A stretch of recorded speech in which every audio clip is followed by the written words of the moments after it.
Okay, so where would you like to start? Or would you just start? Yeah. Yeah?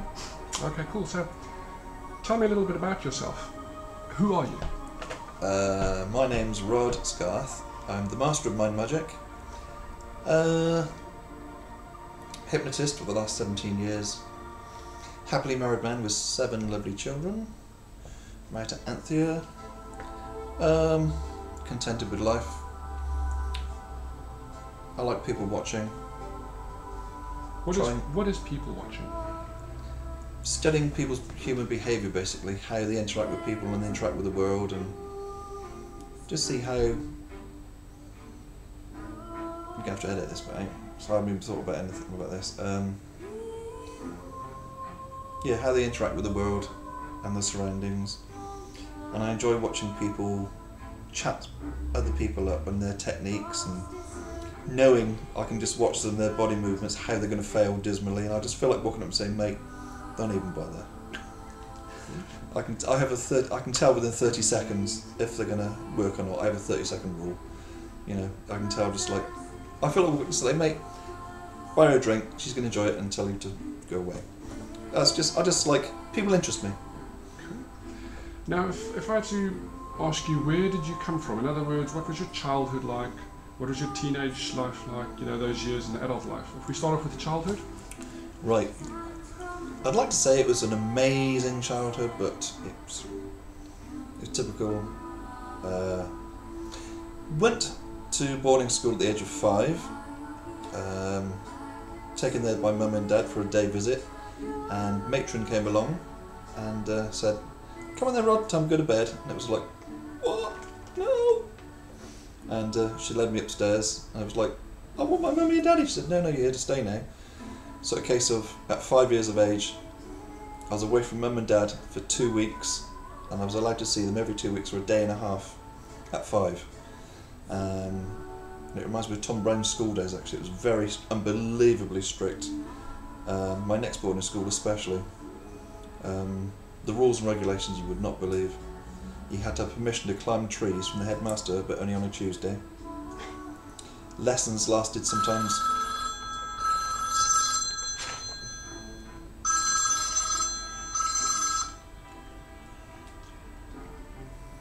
You can edit this bit. Yep. Lessons lasted sometimes up till 6 o'clock in the evening. We worked Saturdays. We had half a day Tuesday. Sundays we even had to letter write. First part of the morning was letter writing to mum and dad every Sunday, and that was seeing mum and dad for a day and a half every 3 weeks then. From then I left there, and my mum and dad divorced by this time, so it was just living with my dad. From there I went to secondary modern school, and from those of you who watched, you're going to find this hilarious now, but from those of you who watched the series In-Betweeners on telly, I was the briefcase. I won't say it out loud. Yes, because I came from public school to secondary modern, posh, spoke English, and I actually did take a briefcase to school with me, and I was bullied and humiliated, but there you go. I suppose that's why I'm like I am. Yeah, when you're at boarding school you get used to looking after yourself. If you fell over, there's no mummy to go running to. If you just fell over, hurt your knee, it's like, oh there, never mind, and just get up and carry on what you're doing. From then I worked as a plumber for 20 years with my dad. Working all over the country, even being flown to the Isles of Scilly by helicopter to work there on the island of St Martin's, which is still one of my favourite places. If you ever get the chance, never mind the Seychelles, whatever, look up the Isles of Scilly, the bottom of England. It's only about 20 miles off the bottom of England, but it's paradise. They grow daffodils there as their income, and they've got palm trees there. Even the climate's different, but it's only 20 miles off England. Yeah, St Martin's. Worked there on and off for a few years whilst I was supposed to be at school. Yeah, the population is 90 people on the island of St Martin's and 2 girls. Hi, I still remember you. Kate, Catherine Dolbear, and Amanda Goddard. Yeah, I still remember you. I went out with Kate. and was best friends with Mandy, and that's when Kate was my first thing about redheads. I have a big thing about redheaded women. There you go. That's why I'm married to a redhead now. Yeah, plumber for 20 years. My dad died then in 1994. I then spent a year running around like a headless chicken because of his death, and he was my world to me. So then I sorted myself out and started my interest in hypnotism properly, and because I was not earning at the time, I couldn't afford the thousands of pounds to go and see a hypnotist to be trained with. So yours truly went to the local library and literally took out every book on psychology, hypnosis, meditation, Freud, Jung. If it had the word brain or thoughts or anything to do with the mind, I took it out and read it from cover to cover. And that's how I can do what I do today. It's from people watching in the library, believe it or not. But the way you're going to learn with me is a lot easier. I will show you, without having to work 17 years, I'll show you my techniques of getting there within weeks, not years. So you basically cut out all the jargon and just made it plain and simple, bullet points. Yes. To the point. Yes, and it's so get used to being confident. That's your first thing. You have to be confident with yourself and confident that you can do it. If you show any weakness, the person will not be hypnotised, basically. You once said to me that when you're in hypno mode, you are the wolf and so on and so forth. Could you explain that to me a little bit? I think you probably, if you're into hypnosis, you've probably heard somebody called Richard Bandler. He invented the word NLP, which is neuro-linguistic programming. I must admit, I don't do anything to do with NLP. I've read about it, I've seen about it, but I don't get involved with hypnosis. But I do have a look at, see what other people are up to, and he did actually say one comment which I can relate to. He said, when you're a hypnotist, you feel yourself like the wolf and your subject is the sheep. And you look down at the sheep and go, you're mine. Whatever, I am the power, you're just the sheep. And you've got to have that in your mind, that you are the power and they are just the sheep, to be yours, to be under control for a short while. And of course you give that control back, but if you have doubt about yourself, it's not going to work. You have to have total absolute power. Absolute power, yeah. It's that's why if ever I go on stage, classic saying as a hypnotist, you've got to learn. If you go up to somebody and say, right, tonight we're going to have a go, we're going to try to hypnotise you. The word try gives doubt. So the word try, it's right, tonight we're going to hypnotise you tonight, what's happening, you're going to do this, you're going to do that, and Emily's like, is he? Wow, this is going to be amazing, he's telling me what's going to happen, there's no doubt in your mind. But if you go up and say, well, do you want to come up on stage and give it a go, we'll see if we can, this absolute doubt. It's the same, I think probably about 99% of other hypnotists, they also do a test or an induction with the audience to get their volunteers on stage. I've never done that. Again, it's a doubt in somebody's mind. There might be the audience trying it and it didn't quite work. You don't see that, and it gives doubt that it won't work. So all I do is I have volunteers up to the stage. There's no tests, there's no come and see if it'll work. They're up on the stage and I do the induction of hypnosis straight away. No tests, no hand tests, nothing like that. Straight into the hypnotic deepener. No, let's see if your hands will lock, let's see if this will happen, let's see if your eyes will... None of that. I bypass the whole of that. Save some hypnotists take about 10-15 minutes to do that. I don't. Bypass everything. Bang, straight in. And you can do all three different levels. Yes. Could you just explain the three levels and then explain to me why you use, if I could use the third level as the deepest level, why you like wearing this? Everybody can be hypnotised to a certain point. You get to speak to a lot of people. It's a funny point. For years, my mum would not look me in the eyes. I'm not allowed to talk about hypnosis.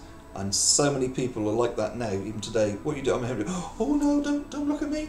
But the people that are frightened, you can show. There's three different levels. The fun level is called the waking suggestion, where you can, it's not hypnotism, you give them a suggestion and they can be stood there looking at you, listening to you, but their mind's open and they'll fall over, or they'll be pushed back, or they'll notice their arms locked, something like that. But that is just like talking to somebody, but you're suggesting somebody at the same time. That is the first level. Then you've got the next level. Once they're into that and you can see they want to carry on, you go to the next step, which is the deepener, which is then you do your induction to get them down deeper. You make suggestions which are very, very light suggestions. You'll feel hot, you'll feel cold. Some people, you might feel thirsty, you need an ice cream. These are just gentle deepeners.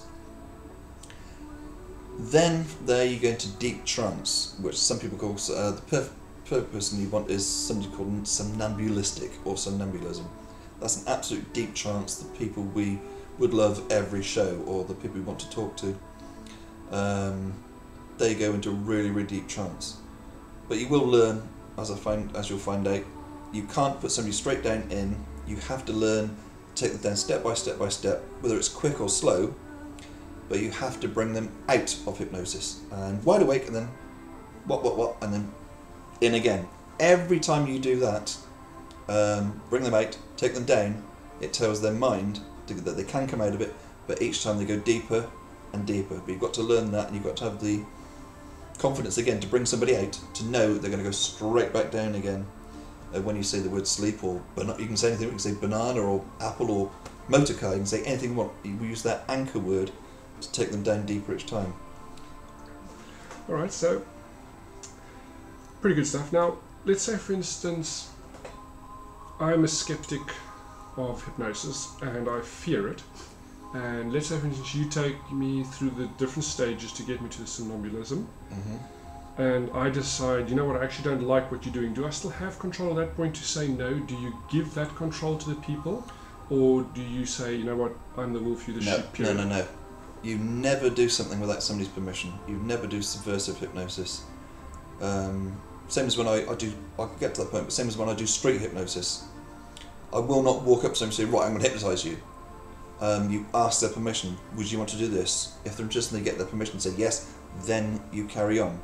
And if you take them to a certain point, you will get to learn from facial expressions, body movement. You can tell if somebody's at unease, they'll start moving or doing that. Bang, bring them straight up. Even if they haven't said a word, you've done your bit, you've explained it. There you go. But they will find classic saying after every one of my shows. I knew what I was doing, but I couldn't stop myself. And also, they'll find hypnotism and hypnosis in general is so relaxing. When I do my street hypnosis, you've probably seen on the internet or wherever, I'm one of the few in the world that, yes, genuine 5 seconds to hypnotise somebody from stood to floor, total stranger. You can bring them to me and I'll do it with their permission. There's no setups, 5 seconds. But what they do say, when I bring them back up from the floor, it is like a full body massage in 5 seconds. There's like, oh wow, that was so nice. And it must be a pleasurable experience. It's not like, oh my god, I hated every second. I never get that. You've got to make it a pleasurable experience and a relaxing and a nice one. Again, there's many, as you'll learn, there's many ways of doing instant hypnosis. There's some I absolutely disagree with horrifically. Which we'll get into in the which training we'll get to series, later. yeah. But my way is 5 seconds of unbelievably quick, confusional relaxation hypnosis, but generally 5 seconds. That's pretty impressive. Now, you've been in hypnotism for, I would say, about 16 to 18 years, yeah, 17 years. Yeah. Okay, now, in that time, you've obviously had some really good shows, with some good positive feedback. I know what's going, yes. And you've also got some really bad feedback. Yes. And for what I've seen is you've been called everything from the most amazing to practically a rapist. Yes. And pedophile, pervert, disgusting sex addict, things like that. That's obviously, let's say for instance, again, I was a pessimist, and I would say, take my wife under blah blah blah blah, and we have a good show, and afterwards I'll say, well, you made her orgasm. You've invaded my privacy. Okay. But I've also agreed to it originally, so did she. Now I could take it in 2 ways. I could say, well, wow, that was really cool. Could you teach me how to do it? Which is probably the most natural response. What about those other people? How do you respond to that when they say you're a rapist? Believe it or not, I'm very thin-skinned to criticism. Because it hurts when somebody says like that. I'm not in any way. I even put on YouTube the comments, this is entertainment. Some of the shows, my wife and children, well, they were a little bit older then, they're sat 2 or 3 rows back in the audience. And can you imagine if I did what people think, what would my wife think of me? You know, there'd be hell. Number 1 priority, it should be entertaining. You should not overstep the boundary of taste, of anything. You should not take advantage. It's not for your pleasure. The thing is, the only pleasure I get is not from doing what I do on stage to think, oh my god, you gave her an orgasm. What? I get no pleasure from that at all. To me, I've done it hundreds and hundreds of times. To me, it's just another sketch in my show.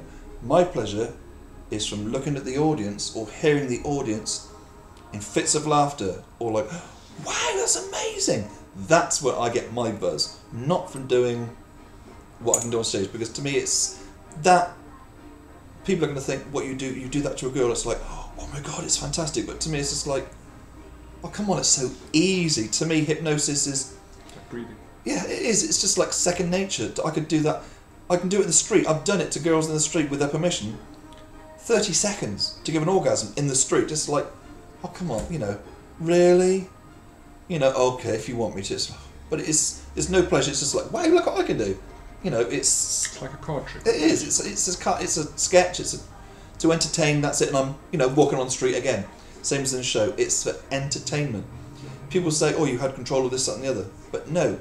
Before every show, it says on my publicity, this is an adult show.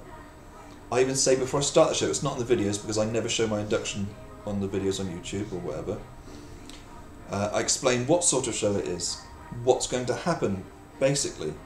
And if they didn't like it or didn't enjoy it, they just go, no, I'm off, mate, I don't want this. At all times, they could just stop, get up, walk out, go to the bar, get a drink, whatever. They are not being forced or anything. If they didn't want to, at any time, nobody is forced. They say, no, that's it. But even if you, I don't know if you watched my videos before, every sketch that I do that's sexual, I always make sure that the girl knows what's going on. You will always notice, do you want more pleasure? I ask, do you want this to happen? If you do, raise your hand. If the hand goes up, I carry on. If not, if the hand stays down, sketch finishes, end of, I'll go on to horse racing or another sketch, funny sketch I do. But I always get permission. I always show the audience, would you like to feel more pleasure or would you like an orgasm, whatever. If you do, raise your hand. Seriously, look on my YouTube videos or wherever, you will always see me ask that. If the hand goes up, I'll look at the audience and I'll go, there's the permission. I don't say it serious, I'll go, there's the permission. You know, I've had permission from that girl, she knows what's going to happen, I've had her permission and I'll carry on. If I don't get that, and you should never take advantage or do it without asking permission, if you get the permission, carry on. If not, finish, end of. And again, it's for entertainment. If the audience is sat there like, in horror, they're not being entertained. That's what it's all about. Not your pleasure, it's about entertaining. It's not about taking advantage of somebody. It's not. And always, always, you should respect the girl. As you'll see on my videos again, some of them, they're on all my videos that you'll see, they're on holiday. They come out dressed up to the nines, they're wearing really, really short mini skirts or whatever. I will always, if she slides down, people say, oh, you see where your knee was? Yes, it was there because her legs were slightly open and I didn't want her exposing herself. That was it. I've got many videos like that I could put on YouTube, but you don't see them time and time and time again. But whatever I do, or I even say, they're not on YouTube, but I've said it many times, pull your skirt down. You know, just casually to pull your skirt down a bit. Or close your legs. Always respect the person. You're not there to be a pervert on the stage or there as an entertainer. And if the boyfriend is there, I always ask, again, because you don't see it on, don't think you'll see it on YouTube in my videos. I always ask, does she have a boyfriend? Is she married? What's the situation? Is the boyfriend here? If the boyfriend's there, I'll probably stop. You'll see me walk off stage. Again, it's not on YouTube because people don't want to see it. I'll walk up to the boyfriend and say, "This is going to happen. Are you okay with that happening?" And if he says, "Yeah, fine, fella," I will then carry on. Or you can read the boyfriend. He goes, "Well, you don't do it. End of. You don't just walk back up on stage and do stuff like that. You don't do it. If the boyfriend's at home, or you see that her friends, if you see from the look of her friends what she's like, has your boyfriend at home, this is what's going to happen. If her friends are in absolute horror, you don't do it. It's there to entertain, not to make the girl look vile or stupid or whatever.